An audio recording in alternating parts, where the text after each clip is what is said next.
This one item is the best opportunity in the Pokemon market right now. What we're going to look at is we're going to look at data from the past, and what we're doing is we're using that data to dictate what the best item to buy is now. So without further ado, let's begin. Alright, so first of all, we're going to be talking about a Prismatic Evolution sealed product. First of all, let's just acknowledge there are two different types of Prismatic sealed products. You've got the ones that have just gotten reprint after reprint and have been getting clapped, and then you've got the more niche products that haven't really been getting reprints and they've actually been going up. So while some are making 50, 60, 70% retraces, some of them are actually up or at their all-time high. And what we're going to do is we're going to look at these and then we're going to determine the best item. I don't really want to waste your time. I'm going to get to what the best item is in a minute. But I just want to quickly say, if you're new here, please do consider subscribing. I make videos daily and I put in a lot of effort. So these videos, they take a lot of effort. They take a lot of time to make. And make sure to follow my Instagram if you haven't already. But let's begin. Alright, so first of all, let's just look at the items that are firstly getting clapped. So first of all is surprise boxes, which is at $43.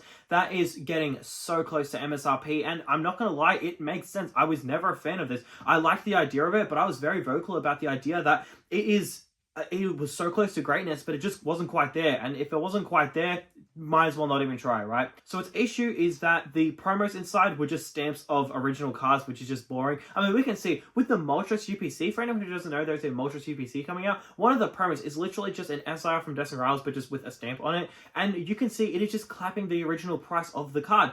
That's not fun. No one likes that. No one likes stamped promos. Of course, occasionally, some people do. Pokemon Center ETBs is kind of the only exception, right? I think it's really pioneered stamped promos as a whole, but realistically, it's kind of just that. Because when you see boxes like surprise boxes, if it had exclusive illustration rare, if they had 9 different artworks for every single SIR, but instead they made it into an illustration rare form, it would be a slam dunk. It would be the most expensive item. But they didn't. So we're not going to talk about what it could have been. We're going to talk about what it is, and that's why it's getting clapped the hardest. The next is Prismatic Evolution ETBs. It's a good product, but it's just been printed into the oblivion. So I believe ETBs will do really, really well long term. There is another item that I think will do better. I'm going to get to that in a sec, and that's what this whole video is about. So with Prismatic ETBs, it does make sense because there's been a lot of reprints for it. Now, here's the thing. In the long term, the amount of printing doesn't really matter. And the reason is because if it's a good product, it's going to get opened up and the supply will just be destroyed anyways. Evolving Skies was printed way more than Rebel Clash, but it's clapped the price of Rebel Clash. And the reason is because it's just so much better. I mean, take a look at boxes like Base Set. Base Set, I believe, is the most printed box in all of Pokemon. It had a ridiculous amount of printing. The pops that you look on, the top chasers in Base Set literally looks like modern cards. The amount of cards that there are. Yeah, it's still a 30, 40k box. And the reason is because eventually the demand got to it and it just outweighed the supply. So yeah, a lot of supply isn't really a bit of a problem. Now, it is a problem for the sealed promo. It's sealed box, not really that much, but the promo itself, if you open up the box, it's not like the supply of the promo just goes down. It actually goes up. So it kind of does cook up the promo, and we'll see how that'll do long term. If you look at promos like the Hidden Fates ETB promo, it's a really good promo, but I don't know. I think it's going to be interesting to see how the EV does long term. It's just, there's so many ETBs. A sealed ETB, I think will do fine. I wouldn't really bet on the promo that much though. I'd probably just be buying up the ETB, but that's not what this video is about. I think with ETBs, it's going to do really well, but you're just going to have to wait a long time for it to really start to break that resistance. But next on the list is EV pouches, which is $48. Honestly, it's a complete miracle that it's more than the surprise boxes. It's purely just because there's one more pack inside, but other than that, it's just terrible. Next is poster collections, $28. I mean, that's just depressing. That is so close to MSRP. That is genuinely sad. I mean, it makes sense. It's getting there. It's getting close to MSRP. And the next on the list is booster bundles, which is $56. Now, booster bundles itself is getting clapped the hardest. And I think the reason why it's getting clapped the hardest is because it's pure price per packs. ETB has a promo. It's a good display. Poster collection has promos inside. The thing about booster bundles is it's just raw packs. And those packs have been not only getting clapped, but the actual cards inside have been getting clapped as well. So the incentive for booster bundles has just gone out the window. The problem with booster bundles is they do get printed into the oblivion a lot of time, but that is past sets. Just because they do it in past sets doesn't mean they're going to do it now. If you look at 151, they barely printed UPCs and ETBs, but we're seeing tons of Prismatic ETBs get printed. And I actually was talking in a chat, and I believe that, judging how long it took 151 ETBs to sell out, so I was actually there when 151 came out. I bought 40 151 ETBs for $40 each or something. It was some stupid price like that. It only took a couple weeks for it to sell out. In fact, a lot of stores actually sold out within a day or two. So there weren't many of them to begin with. That's why it's kind of gone up so quick. but you can kind of get a rough idea of what the printing is going to be like. Booster bundles are probably going to be here for years on end, but the items that are actually up, first of all, is the Prismatic Pokemon Center ETB, which honestly makes sense. It's pretty much the only exception I've ever had for Pokemon Center ETBs. In fact, I forgot which video it was, but one of my other videos, I was saying that a good investment strategy would to be just buy Pokemon Center ETBs because they generally do print them less. And then the whole idea is that then just come back to Prismatic in like 2 years. You'll sell your Pokemon Center ETBs, get that money, and then funnel it into like normal ETBs or like booster bundles where like right now, what's going to go up more? Pokemon Center 151 ETBs or like booster bundles, right? Like it's probably going to be booster bundles because there's more growth potential, right? Like what's more easier, that a Pokemon Center 151 ETB becomes like $10,000 or a 151 booster bundle goes up to like $900 or like $800. So in the long-term perspective, I do believe that there is more percentage growth in like the normal stuff like ETBs and booster bundles. That was my recommendation, and quite frankly, Pokemon Center ETBs are the only thing that's actually up, which is very interesting. But another thing that's actually up, which is something I once again shed a lot of light on, was the booster bundle display. So the booster bundle display is a UK exclusive, or it's a Europe exclusive. I think it's an EU honestly, I completely forgot which one it was. But basically, this is so designed because it's basically necessary, right? Like, let's be real for a second. You have the Paladin Fates display, you have the 151 display, you just bit the bullet on the Shrouded Fable display because you kind of need it for your collection. You can't just not buy a Prismatic Bundle display. Like, you kind of have to, right? So, I think that's why it's just doing so well. It's because it's one of those things where it's like, you kind of might as well. And that's why I think ETBs do so well, is because if people commit to collecting every ETB, they're just naturally going to buy one of every single one. So, I think the same thing is going to happen with the displays, and yeah, it's interesting. So all of these are either at their all-time high, like the last couple I mentioned, or they're like about to hit their all-time high. So the Prismatic display specifically makes a lot of sense. Now, how much higher can it actually go from here? Realistically, I don't know. It could take like a year or two of it just being dead and not moving until people eventually pick up on the fact that maybe there won't be any more reprints. If there's no more reprints, it's gonna like completely skyrocket, but anyway. But the item we're talking about in this video are Prismatic SBCs. Now, there's a good reason towards why I think these will do really well. Originally when they came out, I wasn't really a fan, and to be honest with you, I'm just still not a fan. I'm really not impressed with how underwhelming this was, but you can't really ignore the premium side of it in the future. So, first of all, it's an SBC. So these are a very new product, and something I was talking about in a different video, I kind of forgot which one it was, but I'll just link it here, is basically I was talking about how because UPCs are so new, there's nothing really to go based off. Like with booster boxes, the price varies from like $200 all the way up to like $200,000. So you have all this price to go based off, right? And people generally love to make predictions based on those. Like people say, oh, okay, well 151 ETBs are $300, so Prismatic ETBs are going to be $300 in 2 years' time. Like, people kind of always need a direction to go, right? The idea of untapped territory, people really don't like. Chinese cards is a great example. The Gengar Pikachu set has kind of like led the way for Chinese to grow. So this was my prediction that I said in a couple videos ago. Once again, I forgot which one it was. But basically, what I was talking about was that because UPCs is such a new product, as 25th celebrations gets older and older, and next year, as the 30th anniversary comes for Pokemon, what I believe is going to happen is I believe it's going to go up a lot. Like, it's going to do really, really well. And as it gets older and older, and as 151 gets older and older, which 151 was another one I talked about a lot, the 151 UPC, because it's just such a good product, right? But the difference is that's actually a good product. Like, I genuinely believe the 151 UPC is the best UPC they've done, to be honest. But basically, this was my logic. My logic was that if those go up, let's just say Celebrations is $2,000-$3,000. Let's just say 2028 Celebrations UPC, $3,000-$4,000, okay? Then the 151 UPC is, let's just say $2,000. And then this is still sitting at like that $200-$250 range. Let's say it's a couple years later. Obviously, it won't be that price. It would be like probably like $400-$500. What I believe is going to happen is people are going to look at those older ones and they're going to think to themselves, if Celebrations can be that price, which is a far worse set than Prismatic, then Prismatic is going to be far more, or it's going to match its gains. And that's what people have done with 151. With 151, people just look at 151 ETBs and they just go, oh, okay, it's so expensive. Prismatic ETBs are going to be the same. Prismatic ETBs, I reckon, are printed 20 times as many. For anyone who was there when 151 came out, just let me know what your thoughts are in the opinion. Just let me know what your thoughts are in the comments. Do you think that 20 times as many Prismatic ETBs printed is a fair number. I think it's a pretty fair number. Originally, I was at 10 times, but to be honest, the fact that one print wave is like 150,000 ETBs, I don't even know if 150,000 151 ETBs were even printed. Like, it was such a small amount, to be honest. So yeah, I honestly don't even know. But what I think it's going to do is I think it's going to pave the way for this.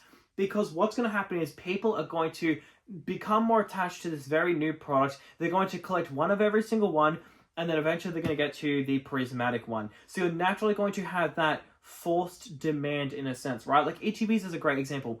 ETBs weren't really as collected as they are now. Like back in the day, they weren't really. Sword and Shield, even when Sword and Shield was a thing, it wasn't really that collected. It was only when they added promos inside with Scar and Violet, and that's where it did really, really well. Now, what has happened now is ETBs have, some sets have actually outperformed the booster box for the very first time. The best example is the Obsidian Flames ETB. Obsidian Flames ETB is about $50, and it's sealed, I believe, is like $200. So it's outperformed the booster box by probably like 30 to 40%. Now, what I find very interesting is that I think the same thing could kind of happen to Prismatic SBCs, where it becomes that chase. Now, specifically the Prismatic SBC is because Prismatic is just such a good set, and I feel like Prismatic is under a bit of fire right now because all the singles are tanking inside, and people are just really, really like almost sick and tired of Prismatic, right?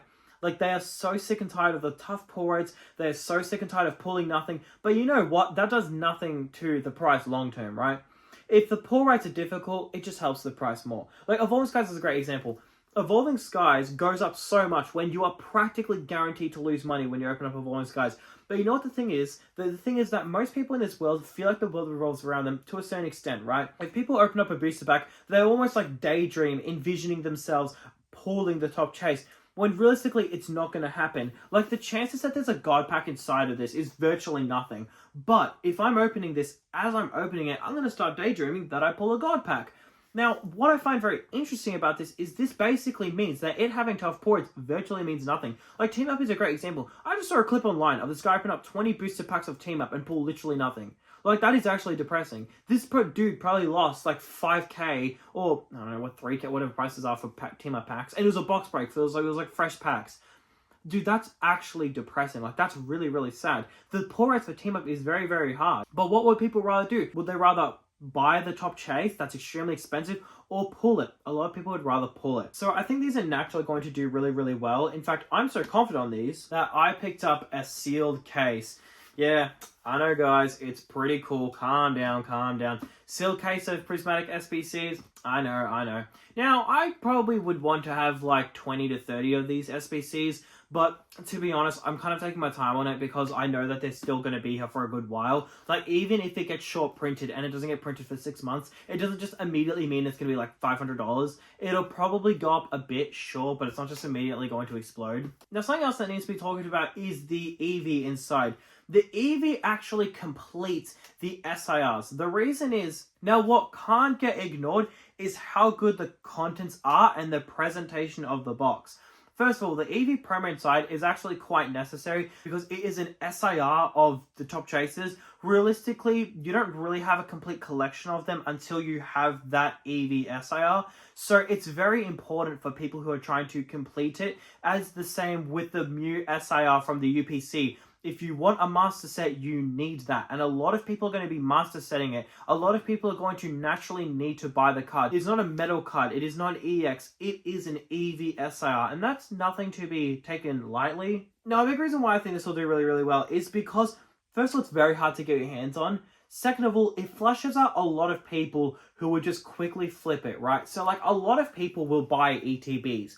A lot of people will buy booster bundles. A lot of people will buy text stickers and small stuff like that. But buying this is pretty damn hardcore. First of all, scoring it at retail is virtually impossible. It is very, very hard to score at retail. The only way you can realistically do it is if you get pings online. Speaking of, if you're in Australia and you want to get pings online, make sure to join TCGNOTIFY. It's a Discord server. I actually made a custom video on explaining it, so there's a link in the description to that video if you're interested. It's Australia only. It's only $12 a month. It's definitely worth it, but I'd recommend you join it. Make sure you use my code, which is Samboy50, but there's a video in the description, so I don't really need to talk about it here. You can just watch that video there. But basically, unless you have some sort of backdoor to get it, it's virtually impossible to get. And this is the thing that I find very interesting about other products, is that ETBs virtually almost everybody's holding, and almost everybody's holding like booster bundles, poster collections, and stuff like that.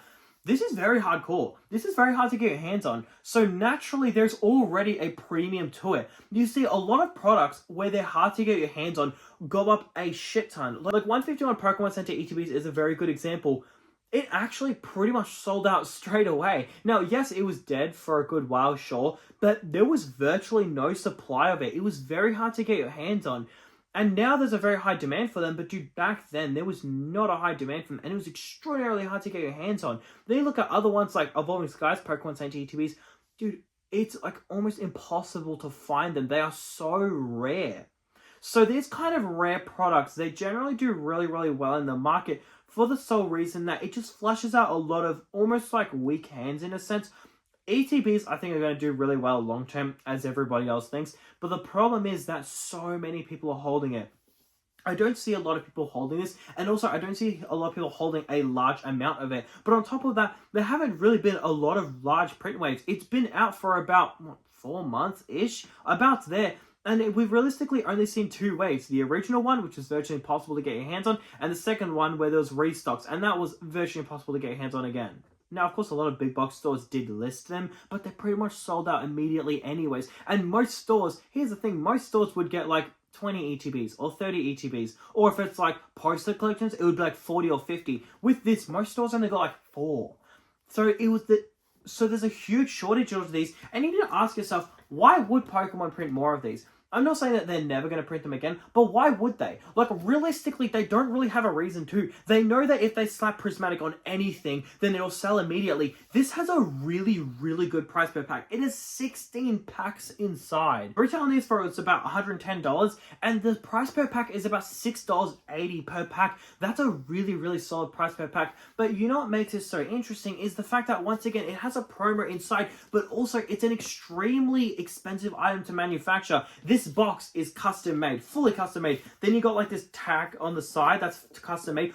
Everything inside is custom made for this. They can't replicate anything here. They have to use it for SPCs. But on top of that, packs, there's no point of them putting it in SPCs. That's why I firmly believe they did not reprint the 151 UPC, is because they just didn't have a need to. They just didn't need to. There was no call for it. At the end of the day, if they put in collection boxes or booster models, it'll sell just as much. So they don't have a need to do this. When Pokemon is making so much money from a set, they want to milk it as much as possible. They don't need to do this. Anything will sell out. This is extra effort. You know what this is? This is an ultra premium collection box. It's supposed to be that expensive item that you just bite the bullet on. But you know what makes them the most money? It's those small crappy collection boxes that's a horrible price per pack. It has Black Star promos that no one cares about. That's what makes them a lot of money, because they can pump them out. But also, a lot of collectors prefer them. You want to know why? Because if one collector gets an SPC, then that means 10 other collectors couldn't get 10 poster collections. But think about it. When a store gets 4 of these versus another store that gets 40 poster collections, which store do you think has more happy customers? It's the store with 40 poster collections. And also, this is more healthy for Pokemon. This is why Pokemon is printing, I believe, this is why they're printing a lot of the small stuff like poster collections and text stickers and ETBs, is because stores are getting like 40 of them versus 4, and that is extremely healthy for the market, because a lot more average people are getting their hands on Prismatic and they're not getting pissed off. Because when people say that scalpers are ruining the hobby, it's kind of just bullshit. That makes no sense. It's just because there's a high demand for it. The idea that scalpers like come in and buy up the shelves and resell it, that's economically impossible. It starts with it having a lot of demand, not scalpers creating that demand. That's virtually impossible. But what this does is this does not make anybody happy but scalpers. And ultimately, that is really, really unhealthy for the market. So this doesn't make Pokemon happy. The reason is because they make less margins on this, because it's more expensive to manufacture and the price per pack is worse than other items.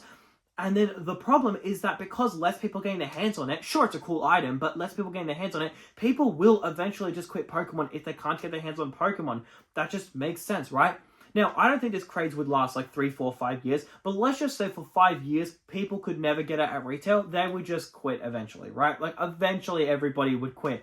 So that's why I believe they're not going to focus on UPCs, and instead they're going to focus on small stuff that they can just pump out. If they can pump out ETBs and booster bundles left, right, and center, that's going to make them a lot of money, but also that is going to be more healthy for the market. And that's why I believe that this is a play. It's a really good position right now. I remember when it came out, I said that I like it. It's just really expensive, and I said I would back away from it. I'm actually really happy for everybody who did back away from it. I know damn well this is what I did when it came out. I got like 5 of these thanks to TCGNOTIFY, but you know what I did? I sold all of them but one, and for all those ones that I sold it to people for 260, 280, 300 USD. And you know what I did with that money that I made from it? Dude, some of them, I'm pretty sure, dude, even one of them I sold for like 310 or 320. It was ridiculous. But you know what I did with all that money? I just bought them back when they're cheap, because it's obvious they were going to get reprinted, and because it's obvious they were going to go cheaper. I'm obviously not just going to hold on to a product if I know it's going to get cheaper in the future, but now I believe is the time to buy. I sold them at a high and I'm buying them at a low. So let me know what your thoughts are. Do you think prismatic SBCs are the play?